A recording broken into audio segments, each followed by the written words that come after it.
रामलला के मुख्य पुजारी जो है सत्येंद्र दास, उनकी तरफ से भी लगातार प्रतिक्रियाएं सामने आ रही हैं, क्योंकि रामलला की अब तस्वीरें भी सामने आ रही हैं। अब कांग्रेस जो है वो निमंत्रण को ठुकरा रही है, न्योते को लेकर सवाल खड़े कर रही है। सत्येंद्र दास ने कांग्रेस के उन तमाम नेताओं को क्या कहा है, ये सुनिए।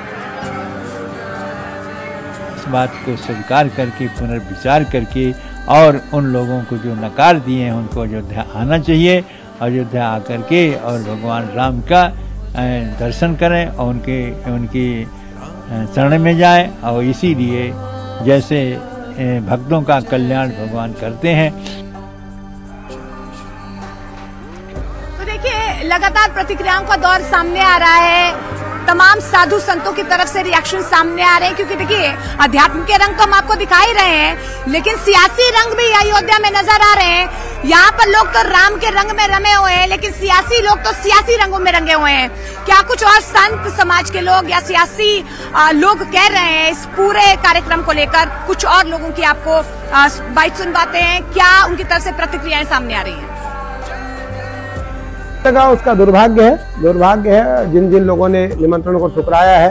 ये निमंत्रण किसी पार्टी का नहीं था, ये राम जन्मभूमि तीर्थ क्षेत्र का निमंत्रण था। और राम जन्मभूमि तीर्थ क्षेत्र का निमंत्रण था तो राम जी का निमंत्रण था। इस निमंत्रण को सहर्ष स्वीकार करना चाहिए था पार्टी और पॉलिटिक्स से उठकर के। हाँ, क्या कहा उसने? का दौर लगातार जारी है। अब बीजेपी की तरफ से दया शंकर जो मंत्री हैं, उनकी तरफ से इस पूरे कार्यक्रम को लेकर क्या कहा गया है? क्योंकि देखिए राम भक्तों में तो उत्साह की कमी नहीं है। आप जितने भी सवाल, लेकिन देखिए समाजवादी पार्टी की तरफ से कार सेवकों को लेकर जो बयान सामने आया है, उन्होंने कहा है कि जो कार सेवकों पर शिवपाल यादव की तरफ से कल कहा गया था कार सेवकों पर जो गोली चलाई गई है वो जायज है। लेकिन अब देखिए प्रतिक्रियाओं का दौर सामने आ रहा है, बीजेपी हमलावर हो रही है। बीजेपी की तरफ से क्या कुछ कहा गया समाजवादी पार्टी को, ये सुनिए। अपने कर्मों की सजा समाजवादी पार्टी भुगत रही है। कार सेवकों को गोली चलाने की सजा आज उनको है।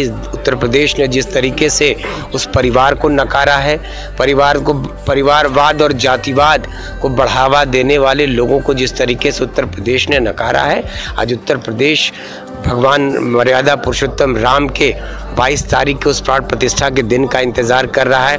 उस दिन के बाद से इन लोगों को कहने का, सुनने का कोई अवसर नहीं मिलेगा, इसलिए कि देश और उत्तर प्रदेश इन लोगों की कोई बात सुनने को तैयार नहीं है। तो देखिए शिवपाल यादव की तरफ से जो बयान दिया गया है, लगातार उसकी निंदा की जा रही है। ओपी राजभर का भी रिएक्शन सामने आया है। उन्होंने समाजवादी पार्टी यानी शिवपाल यादव के इस बयान को लेकर क्या कुछ प्रतिक्रिया दी है, ये सुनिए। विपक्ष विरोध नहीं कर रहा। विपक्ष के मन में, दिल में, घर में राम है, भगवान है, वो पूजा पाठ करते हैं। सिर्फ राजनीति की वजह से सपा और कांग्रेस, बसपा जैसे इन लोगों के दिमाग में कि अगर हम वहां जाएंगे तो मुसलमान नाराज हो जाएगा।